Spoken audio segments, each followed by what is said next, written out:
दोस्तों, आप सभी का बहुत बहुत स्वागत है आपके अपने चैनल भक्ति टिप्स इन हिंदी में। नमस्कार दोस्तों, आज हम श्रीमद् भगवत गीता कोट्स के बारे में जानेंगे। श्रीमद् भगवत गीता एक धार्मिक किताब के साथ साथ हर मनुष्य के जीवन के जीने का पाठ है। भगवत गीता को पढ़कर हम हमारे जीवन को आसान तरीके से समझ सकते हैं। यह धार्मिक किताब पूरी दुनिया में पढ़ी जाती है। भगवान श्री कृष्ण द्वारा गीता में बताई गई बातें हमारे मन को शुद्ध कर देती है। इसको पढ़ने से हमें उत्साह मिलता है। इस किताब को पढ़ने से हमें मोटिवेशन मिलता है और हम इससे अपने जीवन को सफल बना सकते हैं। दुनिया में बहुत सारे कामयाब लोग इसी धार्मिक पुस्तक के कारण अपने जीवन में आगे बढ़ पाए हैं। आपको भी यह किताब पढ़नी चाहिए। आज हम इस लेख में भागवत गीता कोट्स के बारे में जानेंगे, जिससे आप मोटिवेट होंगे।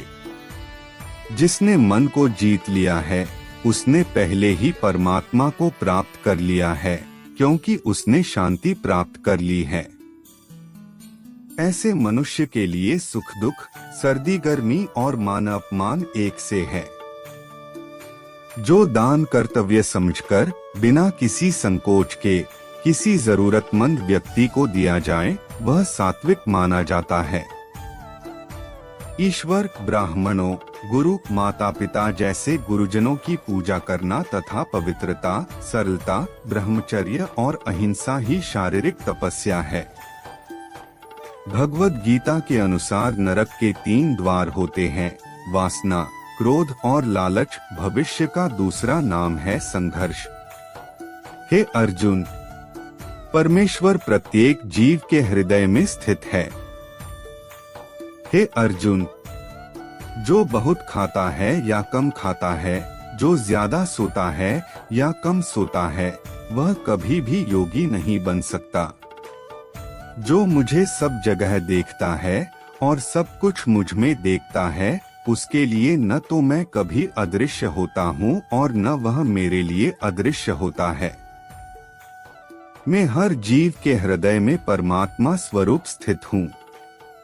जैसे ही कोई किसी देवता की पूजा करने की इच्छा करता है, मैं उसकी श्रद्धा को स्थिर करता हूँ, जिससे वह उसी विशेष देवता की भक्ति कर सके। जो महापुरुष मन की सब इच्छाओं को त्याग देता है और अपने आप ही में प्रसन्न रहता है, उसको निश्चल बुद्धि कहते हैं। जो विद्वान होते हैं, वो न तो जीवन के लिए और न ही मृत के लिए शोक करते हैं। हे अर्जुन, जो जीवन के मूल्य को जानता हो, इससे उच्चलोक की नहीं अपितु अपयश प्राप्ति होती है। जीवन ना तो भविष्य में है ना अतीत में, जीवन तो इस क्षण में है। खुद को जीवन के योग्य बनाना ही सफलता और सुख का एकमात्र मार्ग है। जिस प्रकार मनुष्य पुराने कपड़ों को त्याग कर नए कपड़े धारण करता है, उसी प्रकार आत्मा पुराने तथा व्यर्थ के शरीरों को त्याग कर नया भौतिक शरीर धारण करता है। हे अर्जुन, तुम्हारे तथा मेरे अनेक जन्म हो चुके हैं। मुझे तो वो सब जन्म याद है, लेकिन तुम्हें नहीं। जो कर्म को फल के लिए करता है, वास्तव में ना उसे फल मिलता है, ना ही वो कर्म है। कर्म करो, फल की चिंता मत करो।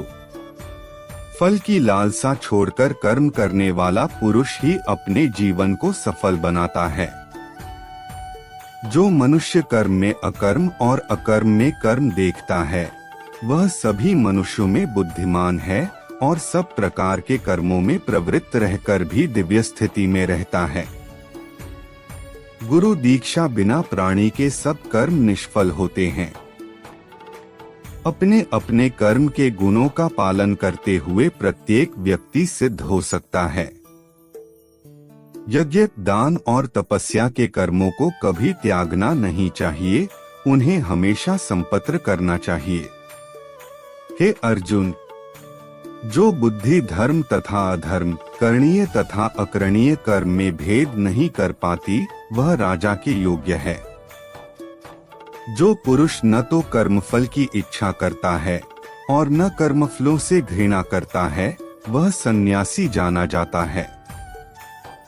जो मनुष्य अपने कर्मफल प्रति निश्चिंत है और जो अपने कर्तव्य का पालन करता है, वही असली योगी है। मनुष्य जो चाहे बन सकता है, अगर वह विश्वास के साथ इच्छित वस्तु पर लगातार चिंतन करे तो।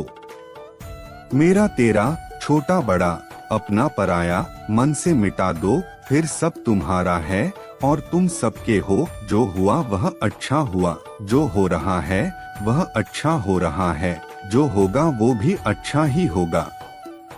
अगर कोई प्रेम और भक्ति के साथ मुझे पत्र, फूल, फल या जल प्रदान करता है तो मैं उसे स्वीकार करता हूँ। जिसने मन को जीत लिया है उसके लिए मन सबसे अच्छा मित्र है, लेकिन जो ऐसा नहीं कर पाया उसके लिए मन सबसे बड़ा दुश्मन बना रहेगा। मैं ही लक्ष्य, पालनकर्ता, स्वामी, साक्षी, धाम, शरण स्थली तथा अत्यंत प्रिय मित्र हूँ। मैं सृष्टि तथा ब्रह्मांड, सबका आधार, आश्रय तथा अविनाशी बीज भी हूँ। जब भी और जहाँ भी अधर्म बढ़ेगा, तब मैं धर्म की स्थापना हेतु अवतार लेता रहूंगा। भक्तों का उद्धार करने, दुष्टों का विनाश करने तथा धर्म की फिर से स्थापना करने के लिए मैं हर युग में प्रकट होता हूँ। जो लोग निरंतर भाव से मेरी पूजा करते हैं, उनकी जो आवश्यकताएं होती है उन्हें मैं पूरा करता हूँ और जो कुछ उनके पास है उसकी रक्षा करता हूँ। हे अर्जुन, मैं वह काम हूँ जो धर्म के विरुद्ध नहीं है। हे अर्जुन, जो मेरे आविर्भाव के सत्य को समझ लेता है, वह इस शरीर को छोड़ने पर इस भौतिक संसार में पुनर्जन्म नहीं लेता, अपितु मेरे धाम को प्राप्त होता है। हे पार्थ, जिस भाव से सारे लोग मेरी शरण ग्रहण करते हैं, उसी के अनुरूप मैं उन्हें फल देता हूँ।